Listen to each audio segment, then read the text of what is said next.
So we are now live on Facebook, in our Facebook community page, on LinkedIn, and on YouTube. So I'm really expecting a good audience.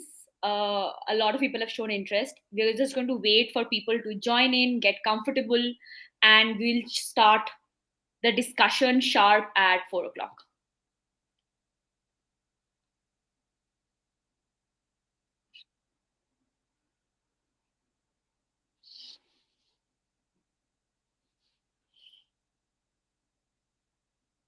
Nikhil, let us know if there are any technical errors. If anybody else has any questions, anything, then the private chat is always there.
So I see people are joining. Junaid has asked this session is all about. So Junaid, we're going to talk about the new rulers of the e-commerce world. We're going to talk about D2C brands, how they are growing, what they need to grow, what is the tech stack, tools, and just how the market is going to treat growing D2C brands in the future. If you are a business that has just started out, this is going to be a great session for you. If you're a business that is mid stage, again, we're going to have some leaders in this chat who will give some very insightful information that you might apply to your own business.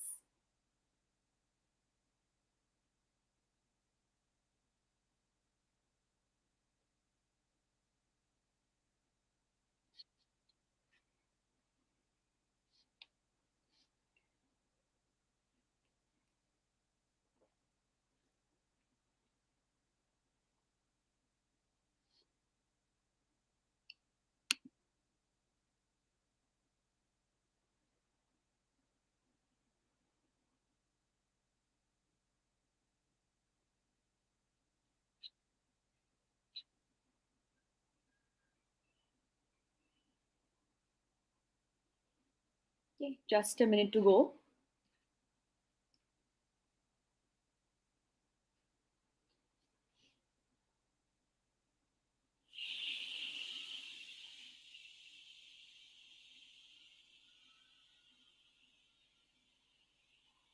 Hi, Anjali.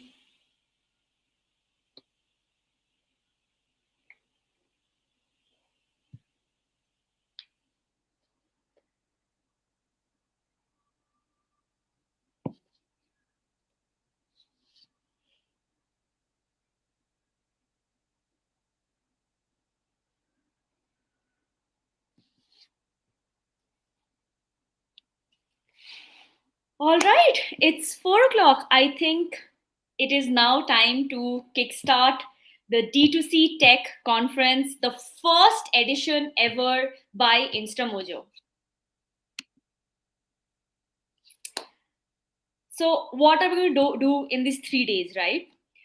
We are going to talk about the data, design, and tools that are powering the new kings and queens of the e commerce world, direct to consumer or D2C brands.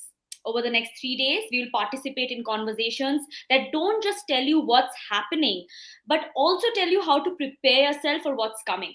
the trends you should be capitalizing on, and the risks that you should be minimizing, and the opportunities that you should definitely be grabbing. So, today, for day one, we probably have an event that's been anticipated the most. This is the panel discussion on e-commerce 3.0, the rise of D2C brands. Excited to meet the speakers? So are we. Let's start introducing somebody who has had a visit to the Sharks and survived. She is the founder of the growing floral jewelry D2C brand Leafy Affair. Please welcome Supriya Donthi. Hi everybody. I'm really excited to be here. The next speaker is a veteran in the field. Introducing Rishi Vasudev, the ex-CEO of the big league brands like Lifestyle and Home Center and Calvin Klein India. Rishi is now the co-founder of G.O.A.T Brand Labs, a D2C accelerator platform. Hey Rishi. Hi, Rahi. Hi, everyone. Good to be here. Hi, Supriya. The next speaker on the panelist is our very own Sampad Swen. He has built Instamojo from the ground up for a decade. Instamojo is today a D2C tech platform that is providing growing D2C brands and aspiring entrepreneurs the platform, tools, and support they need to start, manage, and then sustainably scale their own online businesses. Hey, Sampad. Hi guys, good to be here for you. Hi Hi. Sampad. And the fourth and the last speaker is a rock star in our midst. He is the ex-founder of Dr. Vaidya and currently leads the venture investing for Berlin West in India through V3 Ventures. Hi Arjun. Is Arjun there? So Yeah, I'm this here. is I'm here. a warm welcome to all the speakers on the panel. Thank you. Thank you for having me. Thank you, Rahi. Okay, so let's get straight down to business. Yes, Rishi, let's start with you. Your recent partnership with the HUD Group's Ingenuity, a huge congratulations on that. Thank So you. there must have been a reason that you sought this, right? You worked with brands that were traditionally dominant players. They established themselves, they have power, they have capability. Now you're working with D2C brands and you're giving them the opportunity to best these legacy brands and build a global reputation. So, what characterizes this gap that you're trying to bridge with your venture and collaborations like this? Yeah. So I'll start with explaining, what is the gap that we saw when we started GOAT, and some of it will answer part of your question. So there is a large growth that's happening in the online space. A lot of people post COVID and during COVID had really the adoption of online as a platform has really gone up. And there's a lot of shopping which is driven by trends, driven by influencers, driven by what you see on Instagram, and therefore there is a lot of speed that's coming into mind to market, as you may say, right? So traditional companies, and I'll talk more specific about the fashion business, is that people have had calendars where they have really started predicting trends a year in advance and trying to really build a system. So traditional brands are slow in moving from what's trending to really launching it to the consumer, and therefore new age brands in multiple sectors are really shortening that process and have access to consumers through this high penetration of e-commerce that's now really starting to build up. And therefore D2C brands reach to consumers faster. They bring in trends which are more here and now as against traditional companies. However, for a brand to be successful, you need multiple things to come together, and one of the big parts is technology. So, an end-to-end stack is something that is a dream, because different D2C founders that we have spoken to really struggle with. They probably start their site on Shopify and then try to figure out which plugins to integrate, and then how to manage performance marketing, how to manage the different aspects of speed, customer service. And then if they load in too many plugins, they suddenly realize that the app has become slow and therefore conversion is falling. So it's a complex space, and most founders do not start because they are tech guys. They start because they are passionate about a consumer need, they're passionate about a product, or passionate about marketing. And therefore these are things that need a lot of the founders need a lot of help. And just to add to answer the question that you asked about the HUD Group has a global platform called Ingenuity, which over the years they have fine tuned. So we said, why not partner with the best to really understand what they've built over the years and bring it to D2C brands in the country. So in short, that's the gap in the market, and also what we're trying to solve by the Ingenuity partnership. I think Sampad, you would be the best to follow up on this. What, because Rishi has already he's talked about the gap in the technical capabilities that people have, right? So when they start a business, they know they want to run a business, but they don't really know how to leverage technology. What exactly was your vision with Instamojo, and where, what do you have to say to what Rishi is trying to do, or Rishi's venture is trying to do? Hey Rishi, hey guys. No, I think let me kind of give you a quick story when we start. Obviously, the current avatar of Instamojo is not how we got started. Back in the days, we were trying to sell internet to small businesses that you can use actually internet to do trade and commerce. And this is the year when this is the days when Flipkart was independent company, right? So this is many moons back. Uh, Obviously, a lot has changed from where we had started from. Now, obviously, internet is a de facto platform, a destination used by many and more small and large to do trade and commerce, right? Uh, Coming back to your question, I think some of the things that stayed on is as internet has penetrated to the level where each and every, pretty much most buying consumers are actually on the internet, and many more are coming, and merchants are trying to figure out what's the right way and the correct optimal way to kind of reach out to them. Merchants, as Rishi pointed, actually face a multiple problem actually. So how to kind of use what the right tool to use to reach out to consumers, what's the optimal spend money and capital, which is always in limited supply, and most importantly, how to basically optimize to use technology, manpower across the board to make use of whatever little available resources you have to take advantage of it. That's what is coming to the fore, right? And lastly, I think the kind of deal with back in the days and now, which are basically micro, small, and to an extent medium scale brands, right? Who are, let's say, doing up to a crore of sales a year today, right? I think for them, the biggest is using technology in the right quantity to reach out to find their consumers and buyers, and B, to basically have a technically sufficient platform to help them do more with less. And I think that pretty much is where most of the merchants who are kind of try to find a balancing act. So there is a very sharp difference in the kind of D2C brands that Rishi, your venture caters to, and the kind of merchants that Instamojo is trying to cater to, right? And I think, Supriya, you fall slightly in the middle of that. I know you started out with Instamojo, and now you are like your brand has become a lot more. You have a team. You are actively looking for funding. So now that you've heard both of them, right, how much of it do you relate to, and how important was it for you to embrace technology as quickly as possible, adopt it as quickly as possible, and how much did it slow down your business maybe in some sense? Yeah, hi everybody. Absolutely right. I mean, when Rishi mentioned, right, that people just want to start brands, but then this whole tech stack and knowing tech skills is very important. So for me, I jumped into it very quickly because as soon as I decided this is what I'm going to work on, back in 2016, right? At that time, there was not this much of hangama over tech or any of these. So back at that time, I knew as a brand, I first needed like a face. I needed a platform to show what I was doing. That was social media for me. And then also to kind of interact with customers and make the transactions happen. It was very important because as a small business, one thing I was sure was I don't want to sit and ask people for a bank transfer or something. Though I was like a very small, just starting out 10 pieces or something like that.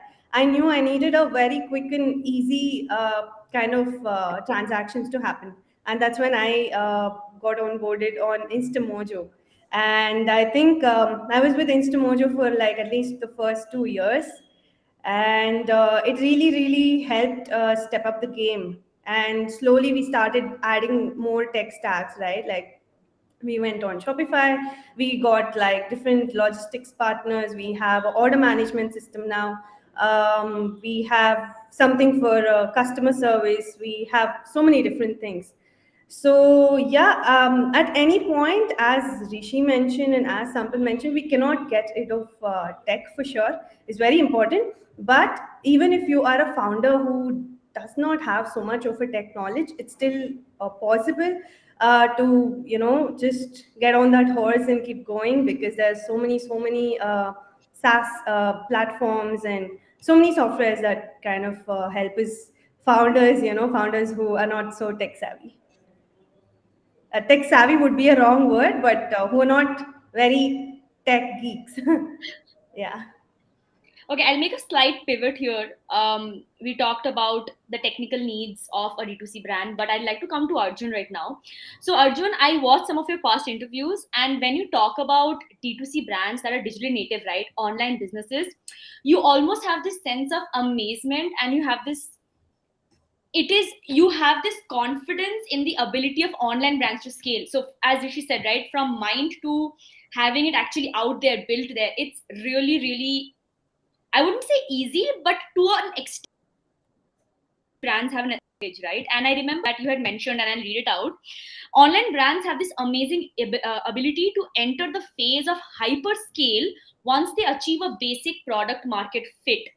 So, based on your experience, how does one recognize this phase that they're entering hyperscale, and how should they pace themselves? Yes, maybe I'll give you my example, right? In October 2016, we launched this brand, Dr. Vaidya's. We tried offline, we didn't do so well, and then pivoted to an online only. That time the term D2C didn't exist. Online only strategy in November 2017. For the first 2 years, we learned how to do digital business. We learned performance marketing, Facebook advertising, Google advertising, making a website, customer service, operations, logistics. We didn't have so many plug and play solutions like are available today.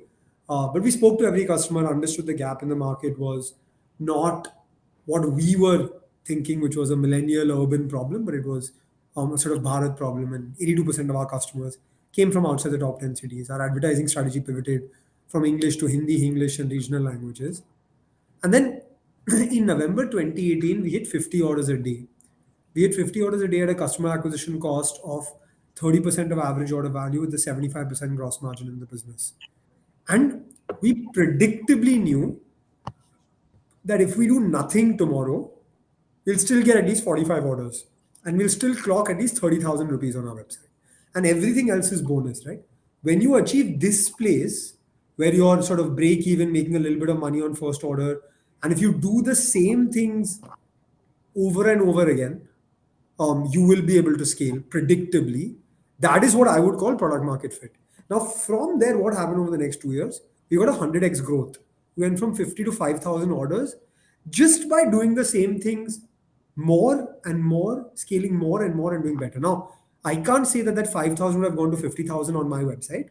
I don't know how big we could have gotten at Dr. Vaidya's. But what I do know is that once we got this set, from one warehouse in Bombay, we used to reach 5,000 customers a day. We had 2 million transacting customers across 16,500 pin codes, right?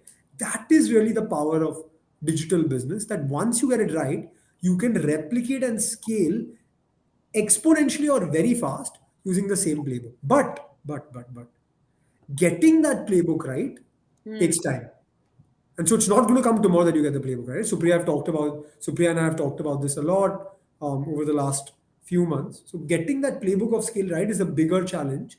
Once you get it right, you can scale. Rishi, do you have anything to add here? Yeah, no, I think I resonate with what Arjun is saying, that, as we have, we have acquired 20 different businesses.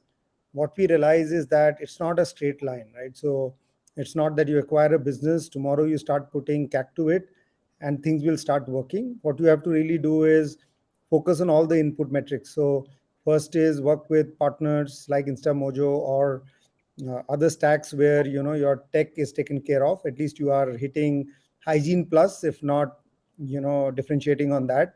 Get your pricing right. get your cost of doing business right, get yourself on the various marketplaces that fit your business, and then constantly monitor whether you are hitting unit economics. A lot of businesses believe that just by burning you can find your way towards growth. One metric we look at very carefully is contribution margin after taking care of all the variable costs, which is performance marketing cost, your cost of goods, as well as the cost of logistics and marketplace commission. So if you are hitting a healthy contribution margin, then you start scaling, because then every additional order is giving you additional money, and that can really cover up for your overheads, which might be low to begin with and may go up as you add more experts on various areas like brand marketing, product development, etc. But if that contribution margin is not there, then you are really dependent on a lot of capital to help you get out of that. And unfortunately, specifically to the environment that is there this year and may continue into next year, businesses which are built on a high burn model are really dependent on a frequent flow of capital, and you may actually not have an MVF, right? So if you don't have a market value proposition MVP, a consumer is only buying because you are offering something which is too good to be true and which you cannot consistently, or is not giving you the premium that your product should charge, right? So two ways of looking at it. And then I think you should just really look at all the things that you have or you need in the current D2C ecosystem to help you scale. I think when Arjun was scaling it up, a lot of things he had to do himself probably, but over the last 2-3 years, you see that there are people who have built up solutions on payments. There are people who have built solutions on integrating logistics. There are people who have built solutions on next day delivery. So there are various players who have built a lot of capabilities which are easy plug and play. And therefore, just being aware of what all things are accessible to you is good enough. And therefore, you can talk to them and really bring it. And that allows you to scale much faster. Supplier base is much better now. You can outsource some of your production if you don't have enough in-house capability. So a lot of those things ecosystem has really built up. Scaling is not a challenge, but getting the MVP is the most important thing, and that you need to really watch out for. I think here I will shift to Sampad. So, for you, for a growing D2C brand, what is the basic tech stack before they can even think about scaling, right? What is the basic tech stack that they should have under control, they should have at their fingertips? What are some tools that they definitely should have? What are some metrics that they should definitely be looking at? I know Rishi mentioned a few, I know Arjun mentioned a few, but specifically for a growing brand, what would you have to say? Yeah, so I think it's very, let me kind of break the question into three buckets. So basically, we define it by three buckets. One is pre-checkout, checkout, and post-checkout. So there are a bunch of tools that any D2C brand to a mega D2C brand, they would need a bunch of tools in the pre-checkout stage, like the store builder, like the marketing automation tools, and so on and so forth. So those are tools that we provide. So that is in the pre-checkout. Then there is tools available. Of course, one of the major is payment gateway. Then there is one-click checkout solutions, and so on and so forth. And then there is post-checkout. There is in post-checkout there is logistics, customer support, loyalty and rewards, and so on and so forth, right? So there are few platforms, like of course, most of that we provide at Instamojo for but primarily if you are a D2C brand who is starting out, because a lot of the D2C brands that we talk to are coming from either two kind of base. One is they are non-tech uh, entrepreneurs who are passionate about what they want to build, so they're coming online and try to build a D2C brand. And the other one is traditional businesses who figured there is an opportunity online and they can build a D2C brand. Now, I think the whole way to look at what are the tools I need to use, they should think about, hey, there are a bunch of tools in the pre-checkout, checkout. Just to repeat, pre-checkout is the store builder, marketing automation, and stuff around it to make the product that you have or the SKU that you have to come alive and look very beautiful in a store environment. Then there is marketing automation tool to look at if I have to deploy marketing automation on Google or Facebook or Instagram for that matter, is it making sense? So have a bunch of tools around it. There are many and more. And there are some innovative ideas that have come out in the last year or so. Then this checkout, there are plain vanilla payment gateway, and there are custom built payment products that are there available to help brands to do a quick checkout, like Go Quick, Express Lanes of the world. And the last but not least is there are enough and more logistics player or and orchestration players, customer support. So these are the three buckets of environment slash tools that D2C founders should look at. So the solutions are there, Rahi, and they are pretty much there. The question is, at what degree one should use that. So as Rishi and others, not overdo something and then focus, because time is of short supply. At the beginning, most of these brand owners, if I'm not wrong, they are not like 50-member team. It's typically yourself day in day out, customer support to whatnot, right? So idea is to kind of find a platform which provides all of them in a very simple way and an affordable way, and that's how I should go about it. Okay. Coming to our next, I think, topic that we should be talking about, and Rishi touched upon it slightly. It's the current environment that we're in and the environment that we're heading into. So I'll start with Arjun here. You are an investor. In fact, you invested in the G.O.A.T brand labs, right? And I really like how all of you guys know each other somehow. So there is like a social rapport already built. But so what are you, and of course other investors in this space, right, what are you looking for right now? There is a funding winter. We know we're looking at hard times ahead, and startups and these growing D2C brands, they don't have the luxury of the supermarket of investments once they what they used to have, like have, right, earlier. So what is that one quality that will make you go, fine, this is good, let's get on board with this guy? Look, I'll say one thing, right? I think at least in consumer brands and D2C businesses, the reality is we're not running an MAU DAU business. We're running a business that has to have a real P&L. We have revenue, we have gross margin, we have marketing expenses, logistics, shipping, payment gateway, and then we have contribution margin, which should be positive, right? Like you have to be making we are running a P&L business, right? And so I think the fact that investors are talking about unit economics and business sustainability, um, it doesn't shock me or surprise me or is not something new to me because I operated a business in 2017, 18, and 19 when this was the norm, right? Maybe a couple of years we had some sort of aberration, but we're back to what it was. And I think that's the right way to look at it, right? Because fundamentally, we are running businesses that should generate profit, that should make significant contribution margin and be long term sustainable. What am I looking for in a founder? That doesn't change actually. When I look at a business or I look at a prospective investment, there are basically three things. The first thing is 50% of my weightage would go on the founder. We invest at the early stage. And so, who is that person? Why will they fight through tough times? What's the purpose and what's their right to win? Like for example, if you look at Rishi before he started G.O.A.T as well, right? He had all the relevant experience to be able to build a business in this space, right? The second thing I would look at is market size. We invest at a given point of time, and from there, there should be ability for the business to grow 5x, 10x, 20x. If you're operating in a very niche market where you already own the market and the market is capping out, unless I really believe the market will grow significantly, it may not be the best investment for me. For the founder, it will still be a good business. But for me, if the business doesn't grow 5, 6, 10 times from when I invest, then I am not making the venture style returns that I would need for the risk profile that I'm taking. So 20% of my weightage would go on that market size. And then 30% would go on to the usual stuff that you guys look at, right? Which is um, business, growth velocity, revenue, gross margin, contribution margin, profitability, long-term lifetime value of customers, customer acquisition cost, marketing cost. And also in this bucket, I think an important thing to talk about is team. You can't build a business on your own. One or two people cannot build a large scalable business. And so team comes in. So that's the framework that I use when I look at investments. That's not changed regardless of time. So Supriya, you have the stage, you have an accelerator on one hand, you have an investor.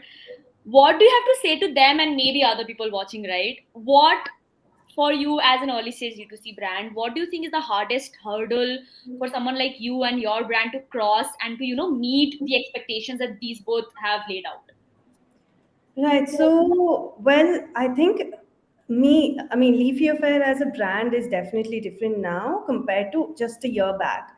And I think a lot of early stage D2C brands would still be there, right? So I think more than anything, it's the community and, mentorship, which is really important. And I've been very lucky to have Arjun mentor me for a long time, and he still mentors me. We get on calls, and that has really really helped, because at times you just do not know which direction to take. There are blocks that you see, maybe it's just for your eyes, or it's really a big block, or you just it's overwhelming. So those two things are very important. And also being part of accelerator programs, right?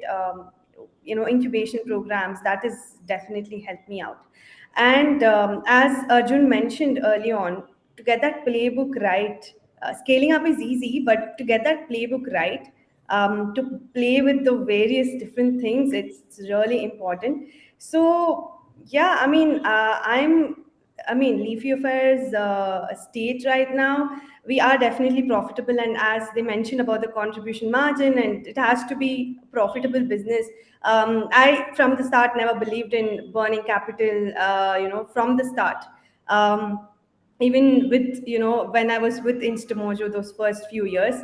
And also team was my major challenge and struggle. It'll be close to 7 years now that I started Leafy Affair. And what Arjun just mentioned now, that you cannot run a business with one or two people, I realized that really late through the journey. I think for the first few years, it was me or just one or the other, one or two more people. And now we're a team of 10.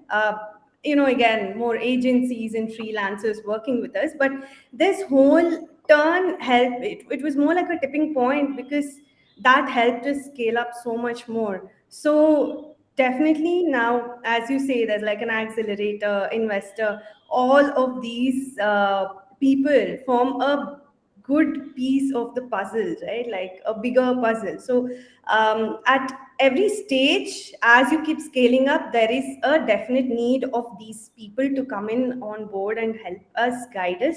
So yes, definitely. Having every piece, it's very very important.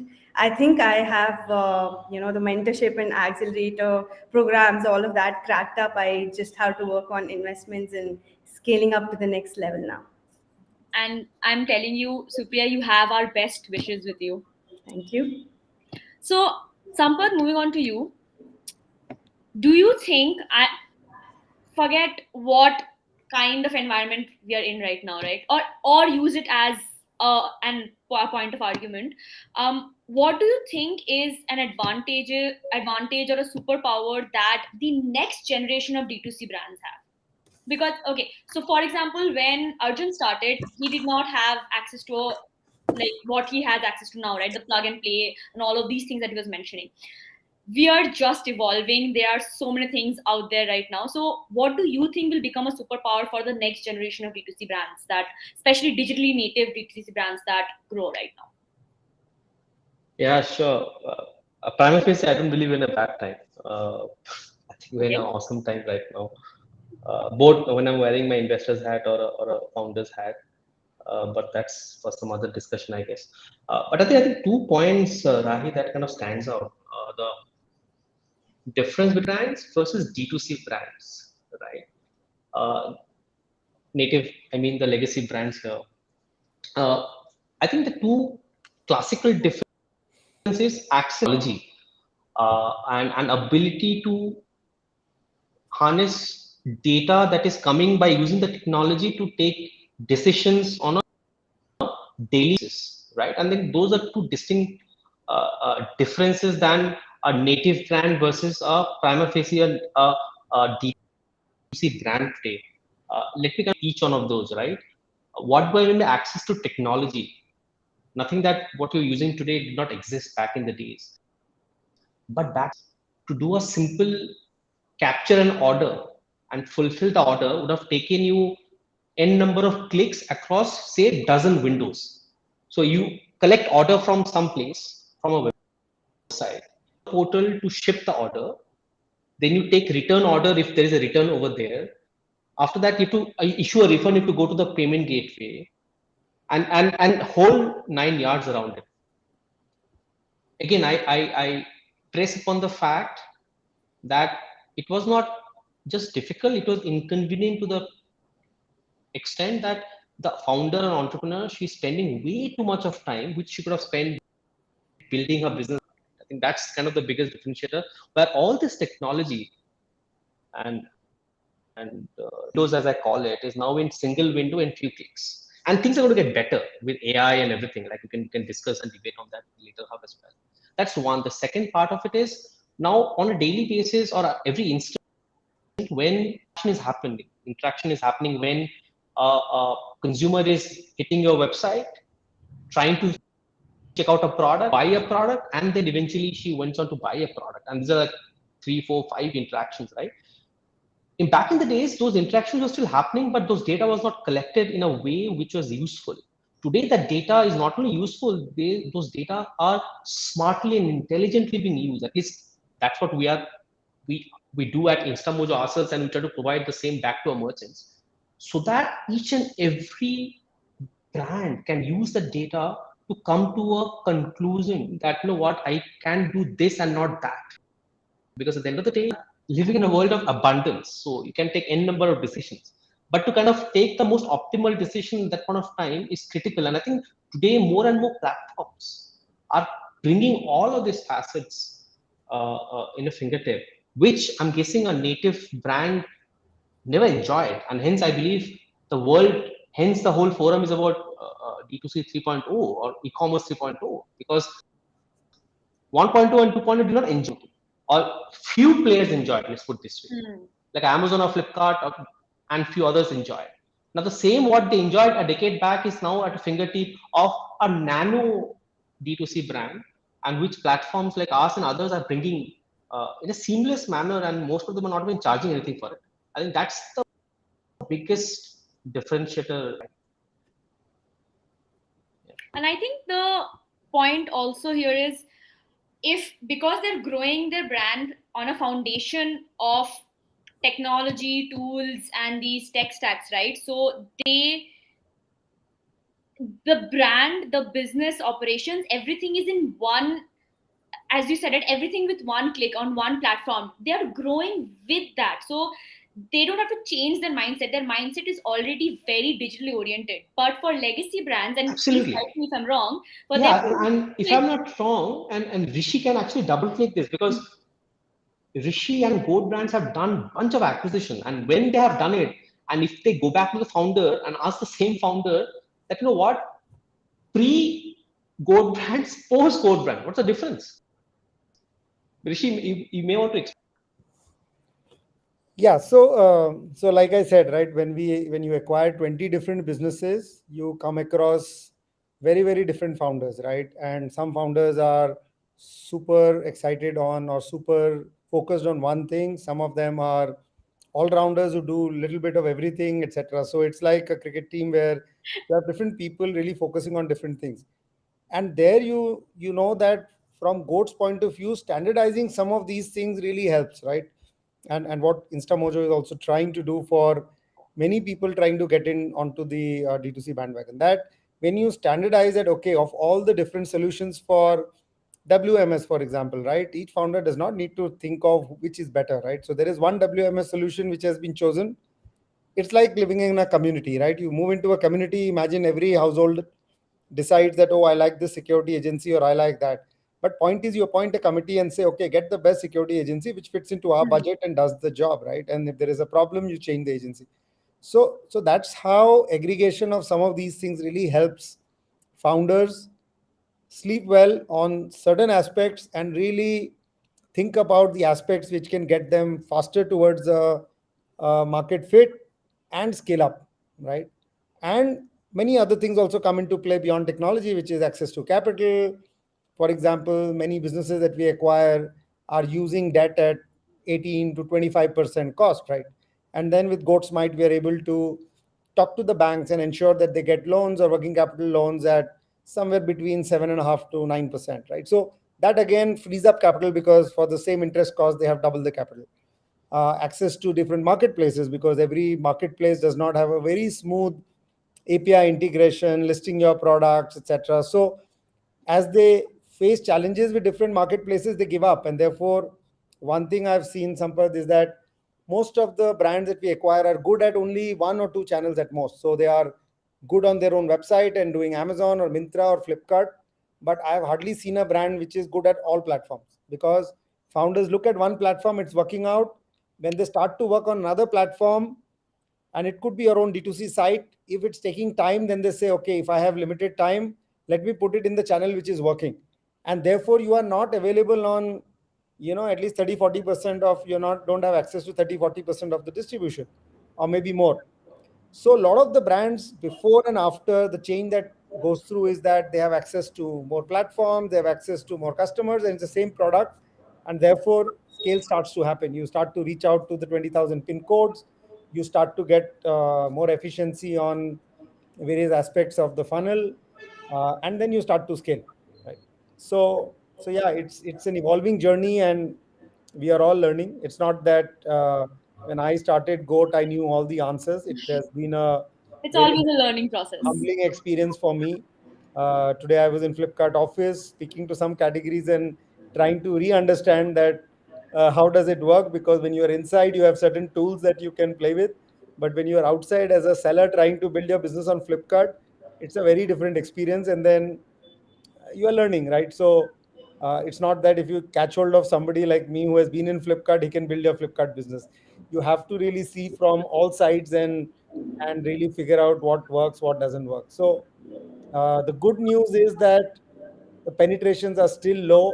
The projections of where online business is going to be in 3030 is 2030 is very, very high. And therefore over the next 7-8 years there's going to be massive growth. So even if you have not cracked it yet, don't lose heart, because all of us are learning, and there is enough, and there's more than enough opportunity headroom available for everyone to grow and build a exciting big business by 2030, right? Yeah. That's a very positive note for our viewers right there. Don't lose heart, keep trying. And as Supriya also mentioned, right, talk to a mentor when you need to, get the right tools, and all of us are here to help you when you need. Touching on a very interesting topic, and I know we're running out of time a bit, but Sampad mentioned AI. And because we know that the next 10 years are going to be big for D2C brands, right? So I want to ask this to everybody, considering it's such a hot topic right now. Let's start with, okay, Supriya, start us off. How do you think AI, do you think that AI, first of all, are they talking about it too much? Are they overhyping it? Or is it something that you have not yet started, like tried it for your business?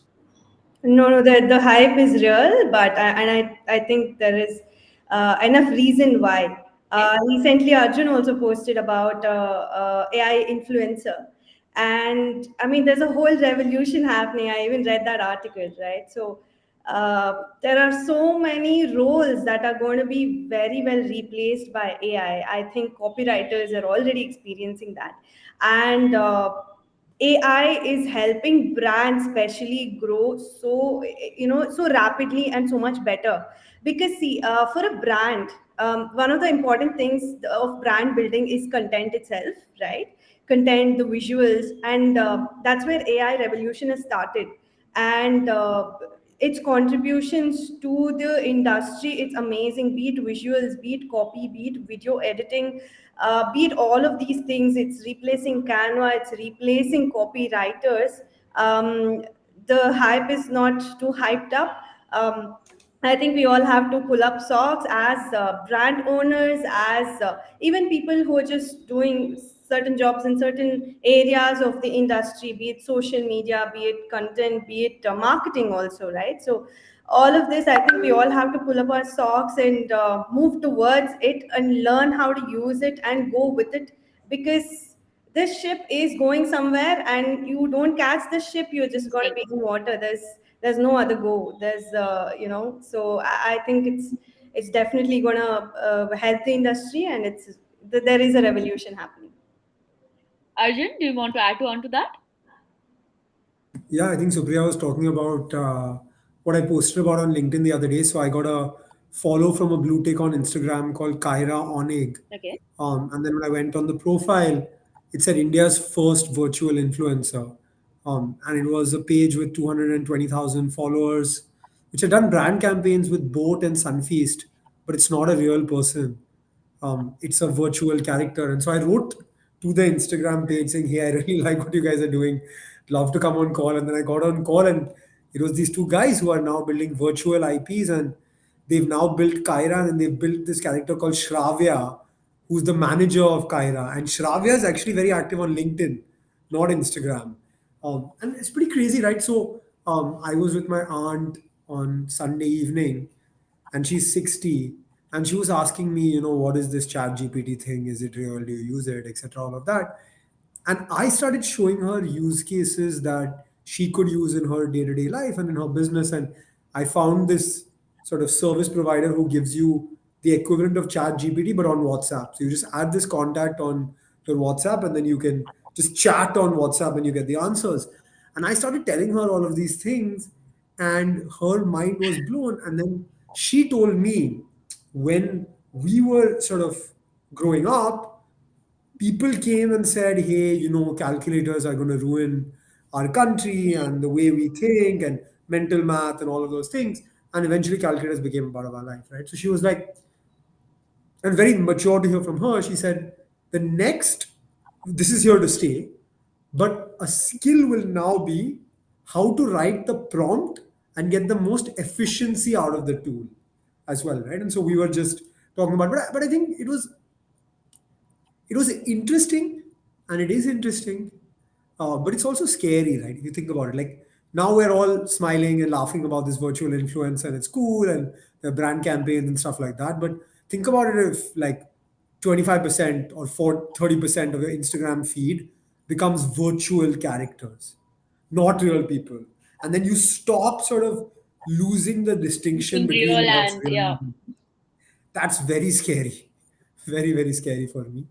For now, it was cool, right? And so I ended my post saying, "Hey, it's a pretty novel idea that there is one virtual influencer." But when I start seeing 1 in 4 posts from virtual influencers on my Instagram feed, and today I can tell that this is a virtual character. When But I I can think stop that's going to telling. stop soon. Being able to distinguish between what's human made and what's AI made. So is Rahi actually there or not? I don't know, right? So I've invested in a company, for example, called Rephrase AI. I don't know if you guys know about it. It's a very interesting company. So they do digital avatars, right? So I will tell you what I did in Diwali of 2020 and then what's now possible. So in Diwali of 2020, because there was COVID, I thought like, look, there's no point sending people gifts and our products or chocolates or flowers or mithai. I will send a personalized message to my top 500 customers. So we recorded a video, 1.5 minute video, and then the first 3 seconds of "Hi Rishi, hi Supriya, hi Sampad, hi Rahi," I recorded that 500 times, right? Okay. And all of these 500 customers got these personalized videos, and they were really excited about it. They were like, "This is amazing. I never got so many messages." And that cost me some 20,000 rupees to get these 500 videos edited, joined together, etc. All of that. Today, there is a company, Rephrase, and there are multiple companies that do this, by the way, where I can just record 1.5, 2 hours of content, and then that digital avatar can basically say anything for me in my voice. And so now, if you think about the use case in D2C and e-commerce, let's say Rishi has a brand in his portfolio where the founder has a great social profile and Arjun abandons the cart, right? Arjun, instead of getting a WhatsApp message saying, like a typical, "Hi Arjun, you abandoned your cart, etc. Please take a 15% discount to buy it," the founder of that brand, Arjun, will get a video on his WhatsApp saying, "Hi Arjun, my name is Rahi. I'm the founder of True Browns. By the way, I saw you abandoned this product in your cart. I think it's a really good product and I really want you to have it. So here's 15% discount." And each of these videos can be personalized in the founder's voice to Arjun. That's the really exciting part about how AI can Cutting be out used now. redundancies, the things that, so instead of, as you said, right, what you recorded for 500 people, you just press a button on and that guy will do, like the AI will do it. And by the way, it doesn't need to just say the name. It can say many other things in Yeah, my voice it'll as well. just get better with time. So I gifted my from a similar service provider. I gifted my niece. She's a big fan of the movie 83, and so I gifted her a video from Ranveer Singh for her birthday. She was over the moon, right? She didn't know I used a software like this. She thought I'm friends with Ranveer Singh and stuff. So yeah, there are positives and negatives, but it's interesting times. So check out Sampad's LinkedIn, his profile picture. Tell us if you think that's real Sampad or if that's AI generated. Sampad, do you have anything to add to this? How do you think AI will I'm disrupt just slash thinking how help? many. Yeah, I'm just thinking how many ideas did Arjun give right away for brands to kind of work upon. And you know, the good part is on a similar vein when ChatGPT was launched, the first version, and I was wondering, you know, what's the next step. And a couple of weeks later, I saw some Twitter about top 100 tools to use with ChatGPT. So I was like, okay. So on the weekend, I went to each and every tools across some of the ones that Arjun mentioned. Of course, they're there, and so on and so forth. Right? I'm like, boss, like I'm. So only thing I came out with is future there will be rise of solo entrepreneurs whose co-founder will be AI, personalized AI, who is only transactional. Like she will only listen what this person says and say, what I want you to do this, I want you to find this and that, and pretty much everything that you know about the venture model would change, right? That okay, solo founder is bad. It should only be two founders, and that's the beginning, right? And largely, I think it's going to be a huge at the beginning, and this is my assessment. At the beginning, it will be a huge productivity booster, right? Because across plane, newer tools will just mushroom up, which smart founders will just adapt and adopt and make use of. Then the copycats will come. There'll be a deluge, same kind of tools, multiple variations of it. And that is what led me to a conversation I was having with my co-founder Aditya, the prompt thing that Arjun mentioned. So I was asking Aditya, my co-founder, who's also CTO at Instamojo, I was asking that, can you give me a JD of a prompt engineer? And by the way, prompt engineer is that does exist text altogether. It's like, what is the context? The context of course, AI, because I believe the world belongs to people who know what is the right They can question do. to GPT-10. We're using GPT-4 now, but let's say GPT-10, right? And GPT would be much more efficient and contextually aware, kind of give you the right response. In fact, the question that you sent me today, I actually sent it to ChatGPT. No context. So some of the responses I was giving you, ChatGPT was giving me the similar context, and the way they were responding is surreal. That you know, and some of the responses were Sampad, I know this is not the contextually best answer, but I think if you are going with these answers, you can't go wrong. I'm like, okay. So larger point is it will be a huge productive booster in beginning with, and then it's very important for brand owners and D2C brand owners because these are very simple tools to use to adapt and adopt and try to reach out to the customers as early as possible till a smart Arjun or a Sampad or a Rishi or a Supriya comes and does this multiple times and is bored. So we have to be in a world and okay with the world living where it's a world of abundance and 10x that abundance. We have never lived in that world, so I don't know what is that world going to look like. But yeah, it's surreal and I'll give you a exciting. crazy use case. Yeah. I'll give you the best, the most fun I have with ChatGPT actually is writing poems. So now, whenever I go to anybody's house for dinner or they host me, I write a poem thanking them for hosting me, and they go crazy. They're like so happy about it. Nice. But yeah, I think it's very interesting to when we do talk about tools and when we talk about tech stacks or when we talk about the next generation of like D2C brands and how e-commerce is going to change. All of us have visibility maybe for the next year or two and a broad visibility, but we actually don't know how things can change in a week maybe, and how revolutionary certain things can be. So I think it's going to be pretty interesting, and as all of you have mentioned, either learn to adapt or you will, as Supriya said, right, you will sink. So adaptation, like being able to adapt, has to be priority. This was a very interesting conversation, but I think we have to start Q&A now because Otherwise, we're just going to run way over time. So I'll quickly go through the questions and maybe one question, one speaker, and then let's close the session, right? So just give me a second. Okay, so this I'm going to ask Supriya, because Supriya, you had, since you're a small team, right? And again, this comes from your previous interviews where somebody had asked you, do you have, why don't you, what are your customer management tools that you use, or what is the customer service that you're using? And then you had said, I am the customer service. Talk to me, I will answer. So that was very interesting. So talking about how to use tech and to what extent you should use tech, what becomes better in customer service, right? Super automation or personalization has to be in the mix.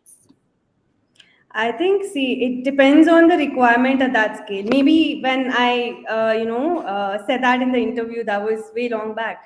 Now, once you scale up, there are customers coming in from various platforms asking various different questions, be it your Instagram, your Facebook, your chat button on the website, your WhatsApp, your email. And if you're getting it, it is a very logical, sensible decision to make. The number of tickets that you kind of get in a day, and then slowly scale up as you go. Maybe start with some small CRM tool or a delight chat, or have one customer service agent, and then you keep building on that. I think, see, in building a startup, everything's work in progress. You just don't think, okay, I have to have this many automation set up and just scale it up, but you go with the demand. As your operations scale, as your sales scale, as the requirements scale, you scale up slowly, one by one. So I think that's the way to go. But to start with, definitely human interaction here is important. There are a lot of tools out there to automate most of the things, like simple questions about price, and those things can be automated. And there The are repetitive questions, which you know you might, which are right, which are very, very common. yeah, which doesn't require a human intervention, because you don't want to waste that time. But I think human touch is definitely important. Don't lose that. But scale as you go, as per the requirement. Next question, Rishi, I will put this to you, considering the brands that you're right now. So Chumbak, right? You recently acquired 80% in Chumbak. Chumbak has online stores, offline stores, but it had started out as an online brand. So the question is, by Rakesh, when is the right time to start thinking about opening physical stores as well? Yeah, I think when your CAC start to go down and you realize that this is one channel which is you are pushing too hard. See, we need to understand that online, offline are just ways of reaching the customer, right? So I think earlier we used to really think of, and I've talked about it, that we think of both as being very different channels or different businesses. It's not. It's finally the product that the consumer is buying. I think a lot of brands, when they realize that the growth is kind of, the growth is coming at a huge cost when they push online only, they look at offline as an opportunity.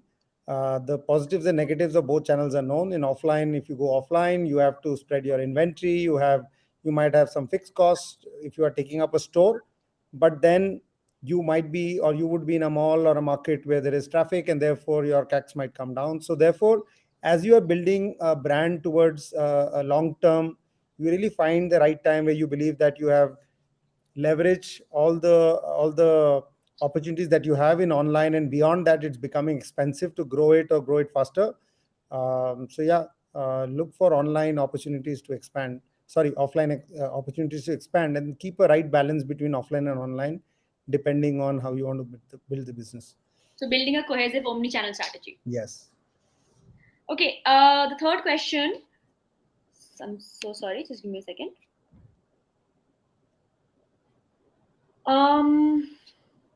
Okay, so Arjun, can you maybe off the top of your head give a list of tools and apps that the founder of a digital brand should definitely have? Ask ChatGPT. No, I think it's a very extensive space. So What is that? Maybe give five. I will give you Huh. 5 things you may want to use, Okay. right? One, from your shipping perspective, you may tie up with an aggregator for shipping, because working with one service provider at a small scale may not be manageable. Let So me that's just one. quickly do a product plug here. Instamojo has Mojo Express, which is an aggregator, and we have 7 excellent shipping services that you can choose from. You can go ahead, Arjun. Second, I would figure out some integrated CRM, which integrates WhatsApp chat, Instagram message, Facebook DMs, etc. All of that. One place to look at all your customer queries with some level of automation if possible. Number three, I would look at something of a order management, warehouse management system. So at least your inventory is clearly tracked. Number four, I would look at some sort of marketing automation stack.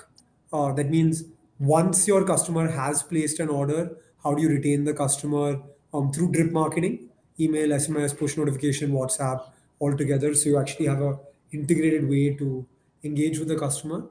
And then the last one I would say is maybe something to do with your performance marketing stack. Okay. There is now a lot of AI and automation and efficiency brought in through that. So something to make your performance marketing more efficient. I think these five things could be things to use. This is not exhaustive. Obviously, there's a lot more that goes into it, but yeah, top five things that came to the top of my head. Okay. I think we have just enough time for one more question. And we'll ask that to Sampad. So, Sampad, does influencer marketing still work, or it was a flavor of the season which has now lost its charm with every other person aspiring to become an influencer? I have no idea. I kind of felt when I was asking the question, ask because you're the only one left. I don't spend too much of time social media. I'm the oddest D2C tech founder you may imagine. WhatsApp itself, it's a running bet with some of my friends that how long will I keep WhatsApp? But no, I think on the similar vein to what Arjun was saying, I think recently I came across this company disclosure. I did a small angel investment in the company called G.O.A.T. I don't know if Arjun if you know that company. So I think they have a very interesting way of solving performance marketing with influence. Okay. So I for one understood very little about. In fact, I actually reinstalled Instagram a couple of months back after 9 years when they had launched. Right, so I've never used Instagram for the longest while. So after talking to Grow team, I kind of understood that there is a huge opportunity in bringing in the small nano influencers to help D2C brand reach out to their prospective customers while lowering their CAC and increasing their ROAS. So I think it will be wrong of me to say to your question, Rahi, that I don't believe in influencer marketing because I ended up with some money in that company. But it's an open space here. I think if I have to go by what Arjun and others are saying about using AI to run this, I don't know, man. So this is a tricky question for me. But I Yes. let's would see. like to add, if that's okay. So, Yeah, uh, please. yeah, Yeah, being go a, ahead. yeah. So, see, the algorithm has been changing so rapidly on social media, and at this point, definitely, I as a founder see influencer marketing going down because. Now at this point, if you throw a stone, it will hit somebody who is trying to be an influencer or who is already an influencer. But I think it's very important to utilize the influencer marketing at least to get good content. And I wouldn't say with influencer marketing, maybe you will get to reduce your CACs to a large extent, but to some extent, that is again, if you make the right decisions, the content has to be really strong because at the end of the day, content is king. And if that is strong enough, it has the power to reach to a very large audience. Because only recently, we as a brand experienced a few of our posts and stuff going viral, and so I know that content has that power which a few influencers can give, quality influences, but influencer marketing as a whole wouldn't be a great idea, yeah, at this point. There you go. Okay. Thank you so much, Supriya, to help me out on that. Thank you, Supriya. In fact, thank you to all the speakers. I think it was a very interesting session. There are some questions on my list which I know I could not ask you guys. So probably we'll do some content around it. But I would like to thank each and every one of you for talking to us, for telling us not just the side of what D2C brands and founders face, but also the other side, right? The platforms like Instamojo and that are powering D2C brands, accelerators that are powering D2C brands, mentors, right? Mentorship was such a topic I did not expect to crop up, but it still did. So, very interesting conversation. I would like to thank each and every one of you. To our audience watching, if you have registered for this uh, panel discussion, then you will get an on demand video in your inbox. If you have not registered, please register on the link. We have 2 days left for the D2C Tech Conference. We have 2 workshops tomorrow, and we also have a fireside chat with the CRO of Bliss Club on Thursday. So stay tuned for those. And for anybody who wants to start a business and needs the right tools, and as we mentioned, right, an aggregator of tools, tech solutions where you don't have to break your head too much, then sign up on Instamojo. It's absolutely free and just start your entrepreneurial journey. So thank you so much for all of you who joined in, and thank you again to our speakers. Thank you. Thank you, Thank guys. you. Thank you Thanks. so much. Thanks. Thanks. Bye. Thanks. Bye.